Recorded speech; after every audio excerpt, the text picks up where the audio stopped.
ఈ రోజున KTR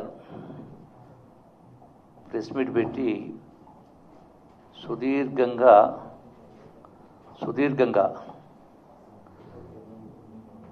press meet పెట్టి అంటే మనకు ఎట్లుందంటే పాడిందే పాడరా పాసుపండ్ల దాసనం సామెత ఉంది. 10 ఏళ్ళు ఏం చేసిండ్రు, ఈ 2.5 ఏళ్ళకి వెళ్ళి మీరు ఏం చేస్తలేని కింద మళ్ళీ ఎన్నిసార్లు మాట్లాడినా ఎన్నిసార్లు చెప్పినా చెవిలో శంఖ ఊదినట్టుగానే ఎన్నిసార్లు మళ్ళీ అదే మాట్లాడుతున్నాడు. ఏమంటాడు? పూర్తిగా నేను వెళ్ళే కానీ అని మాట్లాడుతాను. అంటే 50% ఈ ప్రభుత్వ టర్మ్ అయిపోయింది, ఏం చేసిండ్రో చెప్పుకోలేకపోతున్నారని మాట్లాడాడు. అంటే 5.5 సంవత్సరాల్లో 2.5 సంవత్సరాలు పూర్తయింది.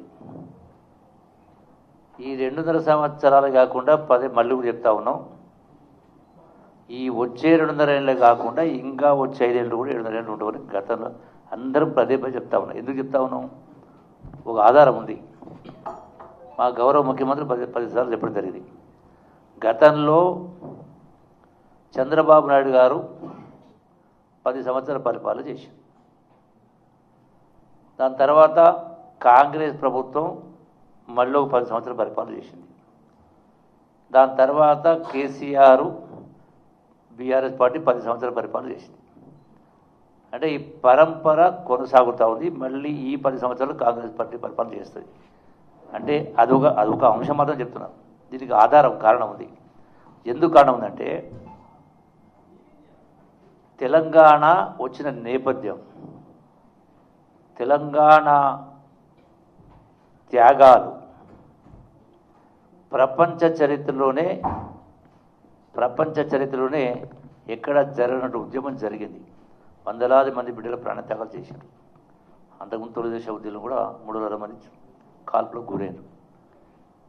మరి కేసీఆర్ భక్త బృందం చాలా సందర్భాల్లో నేనే గొప్పోడిని, నేనే వీరుని, శూరుని, ఈ దేశంలో నా అంత గొప్పగా ఎవరు పరిపాలన చేయలేని చెప్పిండు. ఇంకా కొందరు జాతిపిత నేనే అని చెప్తూ ఉంటారు. కేసీఆర్ కూడా చెప్తూ ఉంటారు. మరి ఇంత గొప్పగా పరిపాలన చేసి ఉంటే ఎందుకు మిమ్మల్ని ప్రభుత్వం గద్దె దింపినరు? అది కూడా దాని యొక్క ప్రస్థానం ఏంది? ధనిక రాష్ట్రం ఇచ్చిన తర్వాత అంటే సమైక్య రాష్ట్రానికి గుండెకాయలంటే హైదరాబాదు కేంద్రంగా తెలంగాణ రాజధాని ఏర్పడిన తర్వాత హైదరాబాద్ ఆదాయం, తెలంగాణ ఆదాయం అంటే మిగులు బడ్జెట్, ధనిక రాష్ట్రం, హైదరాబాద్ ఆదాయం ప్లస్ 8 లక్షల కోట్ల అప్పు. మరి అయినా కూడా ఏమన్నారు? మీరు గొప్పగా పరిపాలించడం, మమ్మల్ని చూసి కాపీ కొట్టాలి, దేశంలో ఎవరికి ఇంత గొప్పగా పరిపాలన చేయాలని మాట్లాడారు. ఏంటి ఆ గొప్పతనం? కేటీఆర్ను నేను సూటిగా ప్రశ్నిస్తూ ఉన్నా. ఇప్పుడు ఎప్పుడు ఏది మాట్లాడినా నిజాయితీ ఉండాలి. ఒక ఉదాహరణ లెక్క చెప్తా. ఇప్పుడే మాట్లాడి కేటీఆర్ ఈరోజే మేము చేసిన అప్పు 350 కోట్లే అన్నాడు. అనడా లేదా? సారీ, 3,50,000 కోట్లు అన్నాడు. అనడా లేదా? 3,50,000 కోట్లు.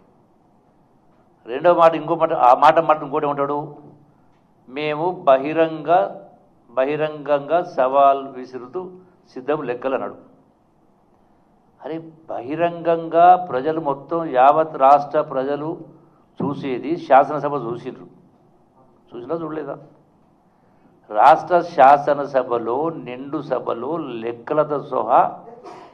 లెక్కలతో సహా రుజువు చేయడం జరిగింది, చెప్పడం జరిగింది. నేను కూడా ఆ సందర్భంలో ప్రస్తావించిన. హరీష్ రావు అసెంబ్లీ మాట్లాడుతూ మన ఒక సందర్భంలో మాట్లాడాడు. జూపల్లికి చిన్న మెదడు చిల్లుబడ్డదా అన్నాడు. చిన్న మెదడుకు చిల్లుబడ్డదా జూపల్లికి కేసీఆర్కు బీఆర్ఎస్ నాయకులకు చిన్న మెదడు పెద్ద మెదడు మొత్తం చిల్లులు పడే తెలంగాణ ఖజానాకు చిల్లు పొడిచిండ్రు. చిల్లు పడ్డది యావత్ రాష్ట్ర ప్రజల జేబులకు చిల్లులు పొడిచింది మీరు. కాదు చెప్పగలుగుతారా? 3,50,000 కోట్లు అన్నావు. నేను అక్కడ శాసనసభలో ఏం చెప్పిన ఆ రోజు? ఎట్లా 3,50,000 కోట్లు అవుతుంది అంటే రాష్ట్ర ఖజానా నుంచి రాష్ట్ర బడ్జెట్ రూపంలో వాళ్ళు తీసుకున్న డబ్బు 4,50,000 కోట్లు సమానంగా అయితే అంటే అంకెలు గారడి చేస్తూ మాట్లాడుతూ మరి మిగతా అప్పు ప్రాజెక్టుల పేరు మీద తీసుకున్నటువంటి 2,00,000 కోట్లు అప్పు ఎవరు కడతారు? రాష్ట్ర ప్రభుత్వం కట్టేది ఉందా లేదా కట్టాలా లేదు? ఆ ఇరిగేషన్ సంబంధించినటువంటి వాడుతున్న రైతుల దగ్గర ఈ 2,00,000 కోట్ల అప్పులు వసూలు చేస్తారా అడిగినా నేను. దానికి సమాధానం దాడవేసిండ్రు. అంటే మరి 2,00,000 కోట్ల అప్పు రైతులకి వసూలు చేయాలంటే 20,000 కోట్ల రూపాయలు రుణమాఫీ చేస్తేనే ఒక్కొక్క కుటుంబానికి 2 లక్షలు ఇవ్వగలిగినాం 20,000కు. మరి 2,00,000 కోట్ల రూపాయలు రైతు దగ్గర వసూలు చేయాలంటే దానికి 10 అంతలు. అంటే ఒక్కొక్క రైతు దగ్గర 20 లక్షల రూపాయలు మీరు వసూలు చేస్తారా? మీరు ఇరిగేషన్ పైన అప్పు తెచ్చింది, కార్పొరేషన్ పైన అప్పు తెచ్చారు. ఇరిగేషన్ కార్పొరేషన్ అప్పు ఉంటే ఇరిగేషన్ కార్పొరేషన్ అప్పు కట్టాలి కదా. అప్పు కట్టాలంటే ఇరిగేషన్ కార్పొరేషన్ ఆదాయం రావాలి కదా. ఏడుకెళ్ళి ఆదాయం వస్తుంది? రైతులు కట్టాలా? మీరు అంటే హరీష్ రావు లెక్క ప్రకారం కొద్దిగా సెన్స్ ఉందా? అరే మీరు 10 సంవత్సరాలు అధికారం ఉండి నేను కూడా మీతో పాటు 3.5 ఏళ్ళు ఉన్నా. నేనే దాచిపెట్టుకుంటలేను.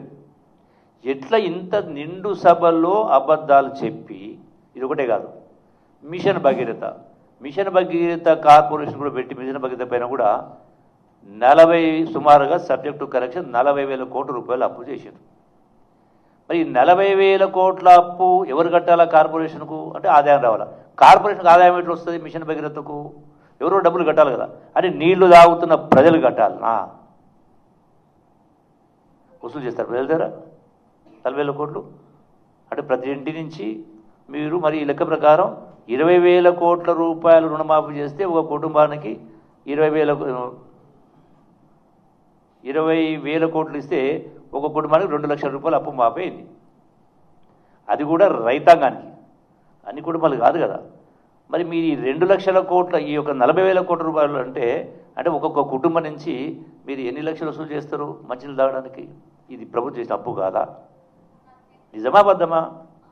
అరే నోదరిస్తే అబద్ధాలు మాట్లాడుతూ మళ్ళీ చిలుక పలుకులు పలుకుతూ ఉన్నారు. మాది 3,50,000 కోట్లే అని. మళ్ళీ మీరు ఇంత పచ్చి అబద్ధాలు మాట్లాడుతూ మళ్ళీ మేము సవాలు విడుతున్నాం. రాహుల్ గాంధీ వస్తాడా, ముఖ్యమంత్రి వస్తాడా మాట్లాడుతున్నారు. ఇది అవగాహన నుండి మాట్లాడుతున్నారా? అంటే ప్రజలను మభ్యపెట్టే అంశం కాదా ఇది? గొప్పగా ఎంత చాకచక్యంగా ఎంత తెలివితో మాట్లాడినది గొప్ప కాదు, ఎంత నిజాయితీగా మాట్లాడింది లెక్క. ఇప్పుడు ఈ లెక్క ఉంది కదా, ఇప్పుడు నేను చెప్పిన లెక్క అబద్ధమైతే నేను ఈరోజే రాజీనామా చేస్తా నా ఎమ్మెల్యే పదవికి. మళ్ళీ కేటీఆర్ వస్తాడా, హరీష్ రావు వస్తాడా? నేను రుజువు చేయలేకపోతే అన్నీ 100 అవసరం లేదు, 100 మంది అవసరం లేదు, రాహుల్ గాంధీ అవసరం లేదు, రేవంత్ రెడ్డి అవసరం లేదు. నేను రేపు పొద్దున్నే వస్తా. బీఆర్ఎస్ పార్టీ ఆఫీసర్ నేను వస్తా. నేను చెప్పింది అబద్ధమైతే నేను పొద్దున్నే రేపు స్పీకర్కు రాజీనామా ఇస్తా. ఈ అప్పు గురించి చెప్పగలితే ఇది ఒకటి చాలదా? మర్చుకొకటి అన్నం ఉడికిందా లేదని చూడాలంటే ఒక మెతుకు పట్టుకొని చూస్తే చాలు. ఈ మళ్ళీ మీరు పైనుంచి మేము సవాలు విసురుతామంటే ఏం సవాలు? బొద్ద సవాలు. అంటే రెండవది మరి ఇది ఇజ్జత్ పోతుంది. అప్పుల గురించి ఎందుకు పోతుంటే మాట్లాడుతుంది. ఇజ్జత్ ఎవరి ఇజ్జత్ పోయింది? 10 సంవత్సరాలు వందలాది మంది ప్రాణత్యాగాలు చేసి ధనిక రాష్ట్రం అప్పచెప్తే మీరు చేసింది ఏముంది? ఇలా ఒక్కొక్కరు లెక్క, నేను వ్యక్తిగత లెక్కలు వ్యక్తిగత పేర్లు తీస్తలేను. వ్యక్తిగత లెక్కలు పోతలేను. ఈ రోజున ఎక్కడో ఎందుకు మా పాలమూరు జిల్లా లెక్క చెప్తా. అచ్చంపేట ఆయనదే ఉండే, నాగర్కర్నూలు ఆయనదే ఉండే, వనపర్తి ఆయనదే ఉండే, ఇంకో ఆయనదే ఉండే ఇవాళ ఏముంది? సొమ్ము ఒకటిది, సోకులు ఒకటివి. సొత్తు తెలంగాణది. కులికింది ఎవరు?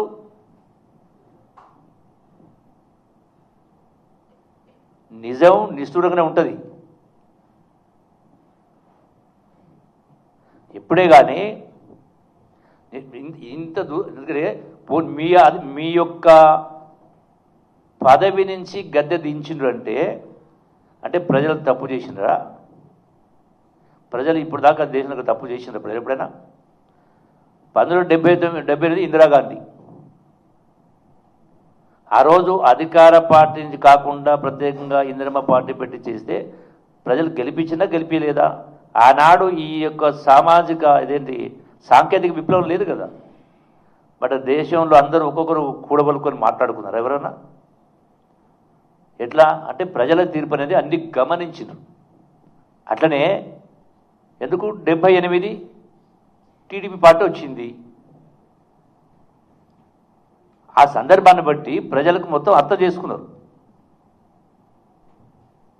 అట్లనే సరే 2014లో కూడా టీఆర్ఎస్ పార్టీ వచ్చింది. తెలంగాణ అంశం, తెలంగాణ ఉద్యమం.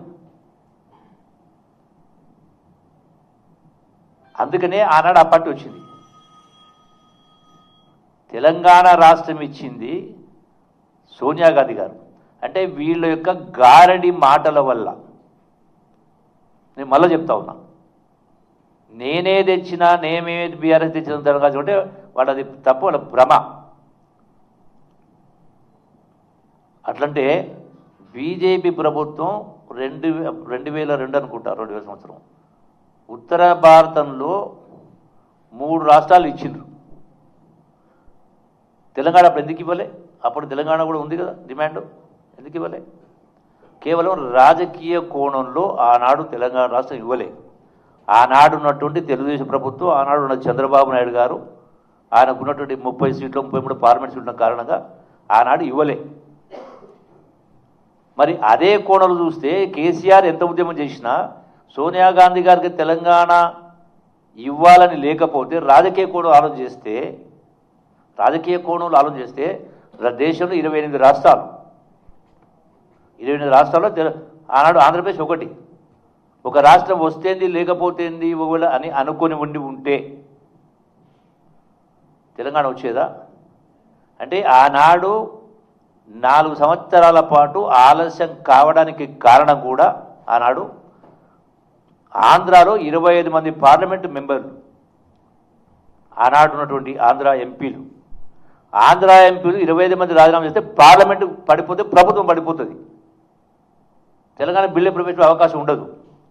అందుకనే 4 సంవత్సరాల పాటు ఆగి తెలంగాణ 60 సంవత్సరాల కల 4 కోట్ల ప్రజల ఆకాంక్షని ఆ కన్నబిడ్డల తల్లుల కడుపుకో చూసి ఇచ్చింది తెలంగాణ ప్రభుత్వం. నేనే ఇచ్చేది చెప్పుకుంటాడు. ఈ తెలంగాణ ఉద్యమంలో 4 కోట్ల ప్రజలు, సరే లెక్క 3,60,00,000 4 అంటే మొత్తం ఇంతమంది కోట్లాది మంది ప్రజలు ఒక సంఘటిత శక్తి ఏర్పడితే తెలంగాణ రాష్ట్రం వచ్చింది. మరి మీరే తెచ్చినట్టయితే, నీవే తెలంగాణ జాతిపిత అయినట్టయితే ఒకవేళ అనుకుంటే మరి మీ అధికారం ఎందుకు పోయేది? ఇన్ని నిధులు ఉన్నాక, ఇంత ఆదాయం ఉన్న తర్వాత కూడా ఈ రోజున ఒక్కొక్కటి ఎట్లా మాట్లాడుతున్నారంటే తెలంగాణ వ్యవసాయం గురించి మాట్లాడుతూ ఉన్నారు, రైతాంగం వ్యవసాయం గురించి మాట్లాడుతూ ఉన్నారు. వ్యవసాయం అంటే కొనుగోలు గురించి, ఎవరు ఎంత కొనుగోలు చేసిందనే దాని కింద నేను మళ్ళీ రిపీట్ చేస్తా ఉన్నా. సవాలుకు, ఈ ఒక్క సవాలుకు సమాధానం చెప్పండి. మిగతా సమాధానకు సమాధానం మీరు రుజువు చేయగలిగితే సమాధానం చెప్తే మీరు ఏడికి రమ్మంటే అడిగి నేనే వస్తా. 3,50,000 కోట్లే అప్పు, 8 లక్షల కోట్లు కాదని మీరు రుజువు చేయండి. మా పత్రాలు అవసరం లేదు. మీ ప్రభుత్వంలో శాసనసభలో ప్రవేశపెట్టిన పత్రాల లెక్క ప్రకారమే రుజువు చేయండి. రుజువు చేస్తే నేను నా యొక్క సవాలుకు, కేటీఆర్ విషయం సవాలుకు నేను దానికి సిద్ధపడి ఉన్నా, కట్టుబడి ఉన్నా. రాహుల్ గాంధీ గారి నుంచి రేవంత్ తర్వాత మాట్లాడదాం, ముందు దీనికి సమాధానం కావాలి కదా అంకెలతో సహా. అట్లాగే ఈరోజున వ్యవసాయానికి సంబంధించి అది అసలు ఎంత గొప్ప ఎక్కడ పోయింది రైతు భరోసా అని మాట్లాడారు. ఎందుకు ఇవ్వలేదు కదా, అసలు మూలమైంది. ఈ రోజున మీరు అడిగే ప్రశ్నలు ఏవైతున్నాయో, ఈ రైతు భరోసా కొంత తక్కువ ఇచ్చిండ్రు, అదేది రుణమాఫీ కొంత తక్కువ ఇచ్చిండ్రు. రుణమాఫీ మీరు ₹1,00,000 రుణమాఫీ చేయడానికి 4 సంవత్సరాలు తీసుకున్నారు. మరి ఈ రోజున 2 లక్షల రుణమాఫీ కేవలం 6 మాసాల లోపలనే 15 ఆగస్టులో కదా ఇచ్చింది. అంటే 6 మాసాల లోపలనే 2 లక్షల రుణమాఫీ 20,000 కోట్ల రూపాయలు చేసిందా చేయలేదా? మరి మీరు ఇంత ధనిక రాష్ట్రం అప్పు చెప్తే, ఇంత ఆదాయం వస్తే, ఇన్ని లక్షల కోట్లు అప్పు చేసి కూడా మీకు 4 ఏళ్ళు ఎందుకు పట్టింది?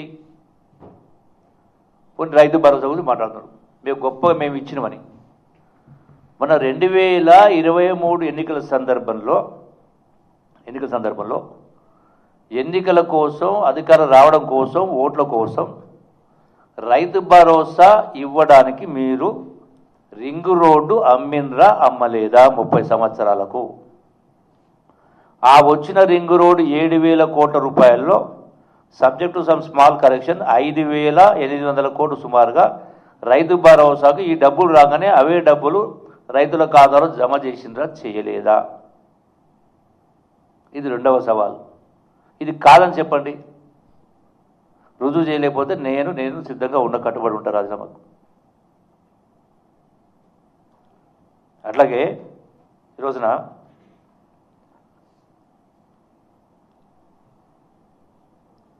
రైతు భరోసా గత ప్రభుత్వం 5,000 రూపాయలు ఇస్తే ఈ ప్రభుత్వం 6,000 రూపాయలు చొప్పున సంవత్సరానికి 12,000 రూపాయలు ఇచ్చినాం తప్పతపాలుగా. వాళ్ళు ఏ లెక్క చెప్తారు? 15,000 రూపాయలు చెప్పింది మీరు అని. అట్లా లెక్కేస్తే ఇంకా 2 సంవత్సరాల కాలం ఉంది. పోనీ మీరు 10 ఏళ్ళు అధికారంలో ఉండి మీరు మేనిఫెస్టో ఏమన్నాడు? ఆ రోజు కేసీఆర్ ఏమన్నారు? నేను కూడా ఉన్నా కదా, ఆ రోజు ఏమన్నాడు? మా మేనిఫెస్టో అంటే మిగతా పార్టీల మేనిఫెస్టో అంటే చెత్తబుట్ట పడేస్తారు, మురికికాల పడేస్తారు, దానికి ఒక విలువ లేనివి అన్నాడు. నా మేనిఫెస్టో భగవద్గీత, ఖురాను, బైబిలు అని చెప్పిండ్రా చెప్పలేదా? మరి ఖురాను, బైబిలు, భగవద్గీత అయితే మీరు 10 సంవత్సరాల కింద చెప్పినటువంటి దళితుల 3 ఎకరాల భూమి ఎందుకు ఇవ్వలేదు? అట్లనే 2 లక్షల ఉద్యోగాలు ఎందుకు భర్తీ చేయలేదు? నిరుద్యోగ యువతకు నెలకు ఒక్కొక్కరికి 3,000 రూపాయలు నిరుద్యోగ భృతి ఇస్తున్నారు, ఎందుకు ఇవ్వలేదు? కూట్లరా ఎత్తలేనోడు ఏట్లరా ఎత్త అని చెప్పినట. అంటే పక్షవాతం వచ్చినోడు వాడు మంచంలోకి వెళ్ళి కదలలేడు, నేను ఏట్లరా ఎత్తానంట. మీరు ఇదే చేయలేని వాళ్ళు ఇక దళితులకు 10 లక్షల రూపాయలు ఖాతా జమ చేస్తారు. అంటే ఓట్ల కోసం ప్రజలను మభ్యపెట్టింది వాస్తవం కాదా? అసలు ఉద్యమ నేపథ్యం ఎటువంటి ఉద్యమం అంటే తెలంగాణ ఉద్యమం ఒక పవిత్రమైన ఉద్యమం. ఆ ఉద్యమ నేపథ్యం, ఉద్యమ త్యాగాలు, ప్రాణత్యాగాలు వాటితో పోల్చుకున్నప్పుడు పరిపాలన దానికి కంప్లీట్గా భిన్నంగా ఉంది. జమీన్ ఆస్మాన్ ఫరక్ ఉంది, భూమికి ఆకాశానికి ఉన్నంత వ్యత్యాసం ఉంది. అన్ని విషయాలలో ఆర్థిక అంశానికి సంబంధించి అడ్డగోలి అవినీతి కార్యక్రమాలు జరిగినవి. తెలంగాణ ఉద్యమంలో ఆంధ్ర వాళ్ళని తిట్టిపోసి, తెలంగాణ వచ్చిన తర్వాత నేను ఆంధ్ర వాళ్ళందరినీ ఎవరిని తిట్టా, కానీ వ్యాపారం చేసుకునేవాళ్ళం, కాంట్రాక్ట్లు చేసుకునేవాళ్ళం. తెలంగాణ సొత్తును, తెలంగాణ 1,000 కోట్ల రూపాయలని ఎవరికి దోసిపెట్టినరు? ఎవరికి దోసిపెట్టినరు? 1,000 కోట్ల రూపాయలు మీరు దోసిపెట్టలేదా? రకరకాల కాంట్రాక్ట్ పనుల మీద లక్షల కోట్లు, ఒక్కొక్కరికి 1,000 కోట్ల రూపాయలు. నేను అసెంబ్లీ సాక్షిగా ప్రశ్నించిన, ఎవరైతే నాకు మాట్లాడి రూపాయలకి చిన్న మెదడు చిట్లిందా అనే నాయకుడు నేను ప్రశ్నిస్తా ఉన్నా. చిన్న మెదడు చిట్లిందా? మీకు అందరికీ అన్ని మెదడు చిట్లినాయి, మాకేం మెదడు చిట్లలే. అసెంబ్లీ సాక్షిగా అడిగిన, మీరు సుమారుగా 1,80,000 కోట్ల రూపాయల టెండర్ పిలిస్తే అందరూ, అది కూడా ఆన్లైను ట్రాన్స్పరెంట్ టెండరు, అందరూ ఒక్కొక్కటి 3,000 కోట్లు, 4,000 కోట్లు, 5,000 కోట్ల రూపాయల టెండర్లు. 0.1% లెస్, 0.2%, 0.3. మళ్ళీ అన్నీ కూడా అదే రింగు, అదే సిండికేట్కే కాంట్రాక్ట్లు. 1,000 కోట్ల రూపాయలు, 1,000 కాదు లక్షలు. ఒక 50,000 కోట్ల టెండర్లు, 50,000 కోట్ల టెండర్లు, 70,000 కోట్ల టెండర్లు ఒక్కొక్క సంస్థకు. నిజం కాదా ఇది? అసెంబ్లీ అడగలేదా? దీనికి మరి నీకు పెద్ద మెదడు చిట్లి సమాధానం చెప్పలేదా? చిన్న మెదడు లేక సమాధానం చెప్పలేదా? నేను హరీష్ రావును ప్రశ్నిస్తా ఉన్నా. ఏ లెక్క ప్రకారం ఈ రోజున ఇది హైదరాబాద్ చూసి న్యూయార్క్లో ఉందని రజనీకాంత్ అన్నాడట. కరెక్టే, హైదరాబాదు న్యూయార్క్ లాగానే ఉంది, డల్లాస్ లాగానే ఉంది. అంటే నీవే చేసినవా ఈ వాతావరణం మొత్తాన్ని? బీఆర్ఎస్ పార్టీ చేసిందా? ఎయిర్పోర్టు నిర్మాణం ఎవరు చేసిండ్రు? కాంగ్రెస్ పార్టీలో ఉన్నటువంటి ఆనాటి ముఖ్యమంత్రి వైఎస్ రాజశేఖర రెడ్డి గారి ఆధ్వర్యంలో కాదా అది ఆ యొక్క ఎయిర్పోర్టు నిర్మాణం జరిగింది? Ring road YS Rajasekhara Reddy హయాంలో కాదా? సుమారుగా 150 కిలోమీటర్లు, 160 కిలోమీటర్ల రింగ్ రోడ్డు, 8 లేన్ల రింగ్ రోడ్డు. మళ్ళీ హైటెక్ సిటీ కూడా మీరే కట్టినరా? ఫైనాన్షియల్ సిటీ మీరే కట్టినరా? నిర్మాణం చేసిండ్రా? ఇలా హైదరాబాదులో ఉన్నటువంటి పబ్లిక్ సెక్టార్ అండర్టేకింగ్స్ అంటే అది బిహెచ్ఎల్ కావచ్చు, ఈసీఎల్ కావచ్చు, చాలా వందలు ఉన్నాయి. ఒక్కొక్క సంవత్సరం ఒక ఈసీఎల్ సంస్థలో 10,000 మంది ఎంప్లాయీస్, ఒక బిహెచ్ఎల్లో 10,000 మంది ఎంప్లాయీస్, ఇట్లా చాలా ఉన్నాయి. ఆల్ మీద లెక్క 60-70 దాకా 100 దాకా ఉన్నాయి. అంటే ఇవన్నీ కారకులు కదా. మన ఆనాడు ఉంటే నిజాం నవాబ్ పరిపాలనలో ఇలా ఉన్న చార్మినార్ అన్నా, గోల్కొండ అయినా, ఇంకోటైనా అవన్నీ మీరే కట్టిందా? అరే మీరు కూడా కొంత కాంట్రిబ్యూట్ చేసిండ్రు. నేను అబద్ధాలు చెప్పేటోనికి కాదు, మాట మార్చటోనికి కాదు, దేనికైనా కట్టుబడి ఉండటోని. మరి మొత్తం రజనీకాంత్ అన్నాడు, మొత్తం కేసీఆర్ రజనీకాంత్ అన్నాడు. రజనీకాంత్ హైదరాబాద్ న్యూయార్క్లో ఉంది అన్నాడు, కానీ ఈ హైదరాబాద్ మొత్తం కేసీఆర్ కట్టిండి అన్నాడా రజనీకాంత్? కేసీఆర్ కట్టిండి అన్నాడా రజనీకాంత్? అట్లే కాళేశ్వరం చూసి ప్రపంచం ఆశ్చర్యపోయింది. సరే, ఆశ్చర్యపోయినాం, నేను కూడా ఆశ్చర్యపోయినా. దేన్ని చూసి? కాళేశ్వరానికి పెట్టిన ఖర్చును చూసి, జరిగినటువంటి టెండర్ల విధానం చూసి నేను కూడా ఆశ్చర్యపోయినా. ఇరిగేషన్ ప్రాజెక్ట్ మేము వ్యతిరేకించడం మంచిదే, అరే ఎవరి రోల్ వాళ్ళు. మీరు ఏమీ చేయలేని అంటలేను కదా, మీరు ఏమీ చేయలేదు నేను అంటలేను. At same time at what cost, at whose cost?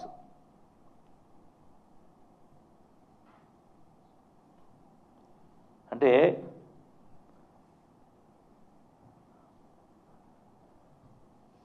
ఒక కేటీఆర్, నేను చెప్పాను కేటీఆర్ లెక్కలనే 72,000 కోట్లు అప్పు ఉందంట కేసీఆర్.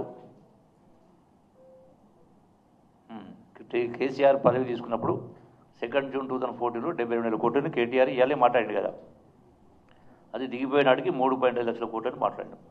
నేను చెప్పిన దానికి చెప్పాలి, నేను చెప్తున్నా లెక్కలతో సహా చెప్తున్నా. మొత్తం 8 లక్షల కోట్లలో ఈ 72,000 కోట్లు తీసేస్తే ఆల్మోస్ట్ 7,30,000 కోట్ల దాకా అప్పు చేయడం జరిగింది. ఈరోజున దీని పర్సెంటేజ్ ఎంత అంటే ఆనాడు కేటీఆర్ చెప్పిన ప్రకారం 72,000 కోట్లకు 10% ఇంట్రెస్ట్, ఆ ప్రకారం చేస్తే 7,200 కోట్ల రూపాయలు సంవత్సరానికి. నెలకెంత? నెలకు 600 కోట్ల రూపాయలు, సంవత్సరానికి 7,000 కోట్లు. అంటే 10% లెక్కేసిన. కానీ యాక్చువల్ 10% కాదు. గవర్నమెంట్ లోన్స్ అని కూడా మోస్ట్లీ ఆ రోజులో కేసీఆర్ రాకముందుకు అంతకుముందు ఉన్నటువంటి rate of interest mostly 8%, 7%, at most 9% ఉండొచ్చు, 6% ఉన్నాయి. మరి ఈ రోజున 8 లక్షల కోట్లకు వాళ్ళు 11% తీసుకొచ్చారు. గతంలో ఏ ప్రభుత్వం కూడా 11%కు 12%కు ఇంట్రెస్ట్ ఎప్పుడు తేలే. రిజర్వ్ బ్యాంక్ అయినా ఇతర బ్యాంకులు అయినా 6, 7, 8%. మరి ఈనాడు మీరు 10% తీసుకొచ్చిండ్రు. మరి ఈ 7,30,000 కోట్ల అదనపు అప్పు మీరు తెచ్చిన దానికి ఈ 10% ప్రకారం ఎంత అవుతుంది? 7,30,000 కోట్లకు 73,000 కోట్లు అవుతుంది. 73,000 కోట్లు సంవత్సరానికి. అంటే ఆ రోజున 72,000 కోట్లకు సంవత్సరానికి వడ్డీ 7,000 కోట్లు అయితే మళ్ళీ మీ 7,30,000 కోట్లకు అదే 10% ప్రకారము మరి 70,000 కోట్లు అవుతుంది కదా. అంటే డిఫరెన్స్ ఎంత? అంటే సుమారుగా 65,000 కోట్ల రూపాయలు అదనంగా మీరు చేసిన అప్పుకు ఈ ప్రభుత్వము, కాంగ్రెస్ ప్రభుత్వము, ఇందిరమ్మ ప్రభుత్వము, రేవంత్ రెడ్డి గారి ప్రభుత్వం ఈ 2.5 సంవత్సరాల కాలంలో సుమారుగా 1,80,000 కోట్ల రూపాయలు అప్పు కట్టింది. నిజమా అబద్ధమా? రెండవది, మీరిప్పుడు ఏదైతే మీరు రుణమాఫీ కింద తక్కువ చేసిన కొంతమందికి ఇవ్వలేదు, రైతు భరోసా కొంతమందికి ఇవ్వలేదు లేదా మాట్లాడుతారో, అదే అట్లాగే రకరకాల అన్ని స్కీమ్లు మొత్తం మీరు మాట్లాడిన మొత్తం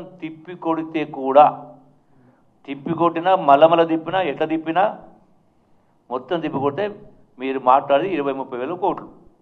మళ్ళీ మీరు చేసిన అప్పుకు ఇదెందుకు చెప్తలేదు లెక్క? మీరు 1,80,000 కోట్ల అప్పు కట్టింది దేనికైనా కావాల్సిన డబ్బే కదా. అరే మీరు మీ ప్రశ్నలకు సమాధానం మీ సమాధానంలో ఉంది కదా.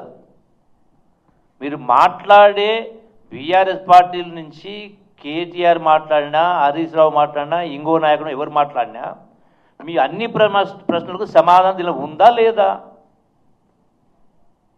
దీనికి సమాధానం చెప్పు. ఎవరైనా చిన్నపిల్లలు కాదు కదా. చిన్న క్లాసు 5-6వ తరగతి చదువుకునే వాళ్ళకు లెక్కకు గింత అంటే అంతకింత అని లెక్క చెప్తారు.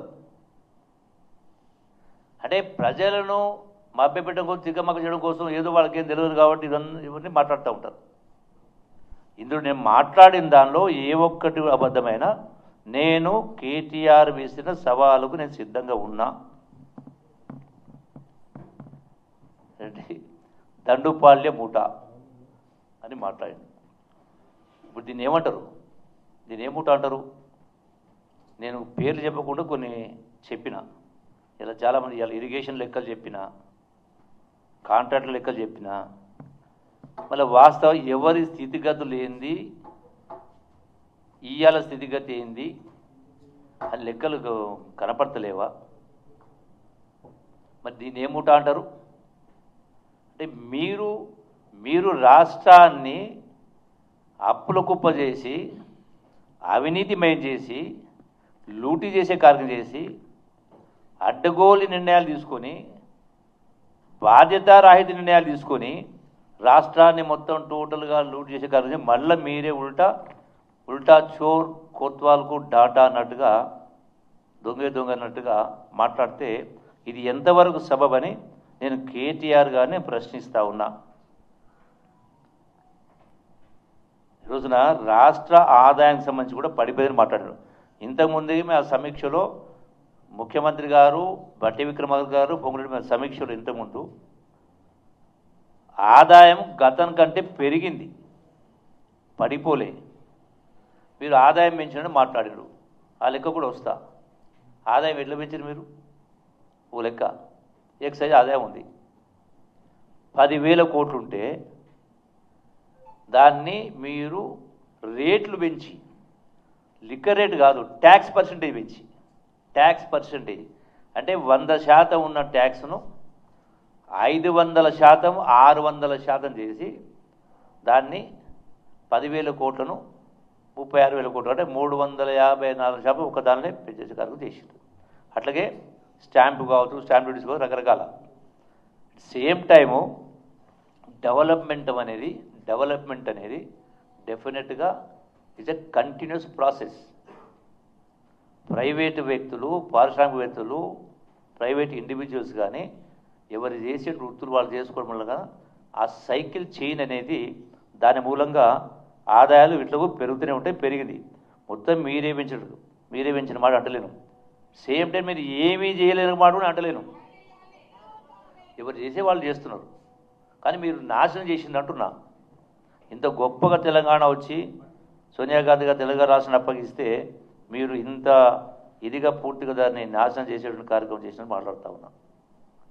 అట్లాగే ఈ రోజున క్యాంప్ ఆఫీసు 200 కోట్లని మాట్లాడాడు కేటీఆర్. ఇప్పుడే తెలుసుకున్న క్యాంప్ ఆఫీసు అది సరే 15 కోట్ల 20 కోట్లు అయితే ఉండొచ్చు. మరి మీరు 200 కోట్లు ఎట్లా అంటున్నారు? అంటే ఇది మసిపూసి మారడికాయ చేయడం కాదా? మరి ఆ లెక్కకు వస్తే తెలంగాణ రాష్ట్రానికి సంబంధించి ప్రగతి భవన్ ఎన్ని కోట్లు అయినా నేను దాన్ని నేను ఎందుకంటే నేను అంటలేను.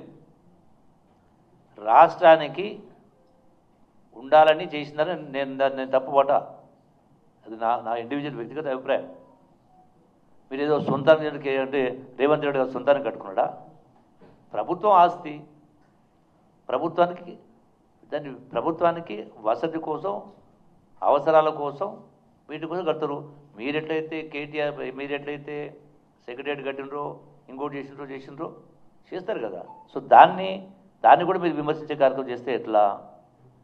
అట్లాగే ఈ రోజున ఇలా వ్యవసాయానికి సంబంధించి రైతులను ముంచిందని మాట్లాడతారు. రైతుల్ని ఎక్కడ కూడా ఇలా ప్రభుత్వము గతంలో వరదలు వస్తే నష్టపరిహారం ఇచ్చేది, చేయలే గత ప్రభుత్వం 10 సంవత్సరాలు. వ్యవసాయ పనిముట్లు ఇచ్చేది, విత్తనాల సబ్సిడీ ఇచ్చేది. గడిచిన 10 సంవత్సరాల కాలంలో రైతు భరోసా తప్ప మిగతావన్నీ కూడా ఎగబెట్టేటువంటి కార్యక్రమాలు చేసిండ్రు. అట్లనే ఈ రోజున ఎవరు చెప్పినందుకు ఎట్లా మీరు సమర్థించుకుంటారు గొప్పగా? ఈ రోజున తెలంగాణ రాష్ట్రం ఇవ్వడానికి అంబేద్కర్ గారు రాజ్యాంగంలో ఆర్టికల్ 3లో మార్పులు చేసిన కారణంగానే కదా మనకు అవకాశం వచ్చింది. మరి ఏ రోజైనా అంబేద్కర్ గారికి నివాళులు అర్పించిందా? అంబేద్కర్ రాజ్యాంగమే కదా. మీరేం మాట్లాడింది కదా, మీ మేనిఫెస్టో అంటే భగవద్గీత వ్యవహారాన్ని కింద మాట్లాడింది కదా. మళ్ళీ ఇంత గొప్ప ఎక్కడ చిన్న మెదడుకు పెద్ద మెదడుకు చిల్లు పడకుండానే మరి పెగ్గులు పోసడానికి ఎట్టించిండు రాజ్యసభ సీటు. పెగ్గులు పోసేటువంటి ఏ పేరు ఆయన పేరు దాచిపెట్టుకునే మాట్లాడేది ఉంది, మూసిపెట్టి మాట్లాడేది ఉంది, సంతోష్ రావు. అవునా కదా? అంటే రాజ్యసభ అనేది మేధావులకు ఇస్తారు. మరి సంతోషరావు దేనిలో మేధావి? దీనిలో మేధావి. మరి మీరు రాజ్యసభ ఇచ్చిండ్రు. అది దేని సూచిస్తుంది? నేను అందుకన్నా ఉద్యమ పవిత్రతకు మీ పరిపాలనకు పొంతన లేదు. ముడిసరుకు ఉండాలా. ఈ బట్ట తయారు కావాలంటే కాటన్ కావాలి. కాటన్ ఉంటే బట్ట తయారవుతుంది. పరిపాలన కూడా ఏం కావాలి? తపన కావాలి. తపన ఉంటే ఇటువంటి తప్పులు చేసేటోళ్ళు కాదు, ఇంత అప్రజాస్వామిక పరిపాలన చేసేటోళ్ళు కాదు, ఇంత రాష్ట్రం ఇంత అప్పులో కుప్పయ్యేది కాదు, అడ్డగోలుగా చూసిపెట్టే కార్యక్రమం జరగకపోయేది. మళ్ళీ ఇప్పుడు తగుతుందమ్మా అంటూ ఏమంటారు కదా మాట్లాడుతుంది కానీ ఏదో మొగుసానికి ఎత్తుకున్నట్టుగా మొగుసానికి ఎత్తుకున్నట్టుగా మాట్లాడుతూ ఉన్నారు. అందుకే ఈ రోజున 100% మిమ్మల్ని మళ్ళీ ప్రజలు క్షమిస్తారనుకుంటే పొరపాటు. ఈ రోజున అరే ఇన్ని ఇబ్బందులు ఉన్నా, ఇన్ని ఆర్థిక ఇబ్బందులు ఉన్నా 2 లక్షల రూపాయల వడ్డీలు కట్టి 2 లక్షల కోట్ల రూపాయల వడ్డీలు కట్టి ఈ రోజున 6 గ్యారంటీల్లో ఒక్కొక్కటి అమలు చేసుకుంటూ వస్తూ ఉన్నాం. ఇప్పటికీ 6 ఇంచుమించుగా 6 కూడా కొన్ని పూర్తయినాయి, కొన్ని ఒక స్టేజ్కి వచ్చి ఎండింగ్ స్టేజ్కి వచ్చినాయి. ఇంకా 2 సంవత్సరాల పదవి కాలం ఉంది. మీరు 10 ఏళ్ళు చేసి కూడా అవేవి చేయకుండా ఇప్పటివరకు కూడా అమలు చేయని కార్యక్రమాలు ఉన్నాయి. మళ్ళీ మీరు ఈరోజు ఈ ప్రభుత్వాన్ని పైన నిందలేసే కార్యక్రమం చేస్తూ ఉన్నారు. నేను చెప్పడం కాదు, ఇప్పటికే ప్రజలు ఒకసారో 2 సార్లు మాటల గారడికో ఇంకో దానికో సరే తెలంగాణ ఉద్యమంలో చేసిండ్రు, అవకాశం ఇచ్చిండ్రు. మళ్ళీ అన్ని వాస్తవాలు ఏంది అని తెలిసిన తర్వాత మిమ్మల్ని గద్దె దింపిర్రు. ఈ గడచిన 2 సంవత్సరాల కాలంలో మళ్ళీ ఈ ప్రభుత్వమే కనుక పరిపాలన కరెక్ట్గా లేకపోయి ఉంటే జరిగినటువంటి ఉప ఎన్నికలు, అదేది సికింద్రాబాద్ కావచ్చు, జూబ్లీస్ కావచ్చు, అది కూడా ఉంది కదా, కంటోన్మెంట్ కావచ్చు, జూబ్లీస్ కావచ్చు, పార్లమెంట్ ఎన్నికలు కావచ్చు, జరిగినటువంటి మున్సిపల్ ఎన్నికలు కావచ్చు, ఇవన్నీ కూడా ఒక్కొక్కటిగా ఇవన్నీ జరుగుతూ ఉన్నాయి. అందుకే ఈ రోజున నేను ఒకటే చెప్తా ఉన్నా, మళ్ళీ చేస్తూ ఉన్నా కేటీఆర్ గారు ఎప్పుడే కానీ వ్యక్తికి కానీ సంస్థకు కానీ, అది రాజకీయమైన వ్యాపారమైన వ్యక్తికైనా ఏది ప్రామాణికం? ఒక నమ్మకం, ఒక విశ్వాసం, ఒక నిజాయితీ, ఒక పట్టుదల. అది లోపించింది కాబట్టే మీ అధికారం పోయింది. దాన్ని మర్చిపోయింది కాబట్టే అధికారం పోయింది. పోయిన తర్వాత ఇప్పుడు దేవుడు ఆడుకుంటే ఎట్లొస్తుంది? మంత్రాలు చదువుతుందా అధికారం మళ్ళీ? ఇలా పంటలకు సంబంధించి కూడా గతంలో ఎప్పుడు ఇలా కాళేశ్వరానికి సంబంధించి సరే అది కూలిపోయింది, దాని తర్వాత అక్కడికి వెళ్ళి నీళ్ళు తీసుకోలేదు. అయినా కూడా ఒకే ఒక లెక్క చెప్పి ముగిస్తా. ఇక్కడ 2025-26 అంచనా ప్రకారం గత ప్రభుత్వంలో 2023-24లో బీఆర్ ప్రభుత్వ హయాంలో 209.6 లక్షల ఎకరాల్లో అన్ని పంటలు సాగు చేస్తే 296 లక్షల టన్నుల దిగుబడి వచ్చింది. అదే కాంగ్రెస్ ప్రభుత్వం వచ్చిన తర్వాత 24-25 సీజన్లో 220 లక్షల ఎకరాలు, అంటే 20 లక్షలకు పెరిగింది. దిగుబడి 320 లక్షల టన్నులు. అట్లాగే వరికి సంబంధించి 23-24లో 118 లక్షల ఎకరాలు సాగు చేస్తే 24-25 వరకు అది 127 లక్షల ఎకరాలకు పెరిగింది. అంటే ఉత్పత్తి కూడా ఒక వానకాలం, ఈ ఏడాది వానకాలం యాసంగి కలిపి 284 లక్షల మెట్రిక్ టన్నులు.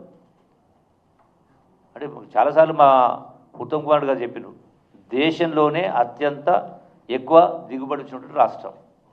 అయినా కూడా మీరు గతంలో కేసీఆర్ అన్నాడు కదా, మనం విన్నాం కదా, వరేసుకుంటే ఊరే అనే కింద. ఈనాడు ఎంత పంట వేసినా కేంద్ర ప్రభుత్వం కొనకపోయినా రాష్ట్ర ప్రభుత్వం కొన్నది. అంటే ఇంత అప్పుల భారం ఉండి కూడా మీరు ఎట్లా తప్పుపడతారు? రైతులకు మోసం చేసినట్టు ఎట్లా మాట్లాడతారు? ఇంకా చేయాలని ఉన్నా కూడా మీరు అంత అప్పుల కుప్ప చేసి పెట్టకపోయింటే ఇంకా ఎక్కువ చేసేవాళ్ళం ఈనాడు ఇంద్ర ప్రభుత్వం. అందుకని ఉత్తుత సవాళ్ళు వద్దు. మీరు నేను అడిగిన ఒక్కటే 2 చెప్పండి, ఒక్కదానికి సమాధానం చెప్పండి సార్, ఒక్కదానికి సమాధానం చెప్పండి. పోనీ 2 అడిగినాం. మీరు చేసినటువంటి 3,50,000 కోట్లని అన్నాడు ఈ రోజున కేటీఆర్. నేను కాదు, ఆనాడు మీరు చెప్పిన 72,000 నుంచి 8 లక్షల కోట్లు కప్పిపోయింది. ఇది కాదని రుజువు చేసి చాలు. రాహుల్ గాంధీ ఎందుకు రావాలి? చిన్న మీద చిల్లు పడదు అన్నావు కదా, ఆ చిల్లు నీకు పడదో నాకు పడదో మీ బాబాకు పడదో హరీష్ రావు పడదో రేపు చూద్దాం. కానీ నేను రెడీ ఉన్నా. ఒకటే నేను 10 అంశాలు ప్రస్తావించా, ఒకటే ఒక అంశం, ఈ ఒక్క అంశం పైన. ఇది నిజమా? మీరు చెప్పిందే కదా. హరీష్ రావు ఇదే మాట మాట్లాడు, కేటీఆర్ ఇదే మాట మాట్లాడు. ఇది తప్పని రుజువు చేస్తా, ఒప్పని రుజువు చేయి. ఇంకా 100 ఎందుకు? అందుకే కేటీఆర్కి మరోసారి చెప్తున్నా, ఇటువంటి లూజ్ మాటలు మాట్లాడకండి, ఆధారరహితమైన మాటలు మాట్లాడకండి. డెఫినెట్గా ఈ ప్రభుత్వం 2.5 కాదు ఇంకో 7.5 సంవత్సరాలు కూడా అధికారం ఉంటుంది. ఖచ్చితంగా చెప్పిన ప్రతి కూడా మంచి కార్యం చేస్తాం. Thank you.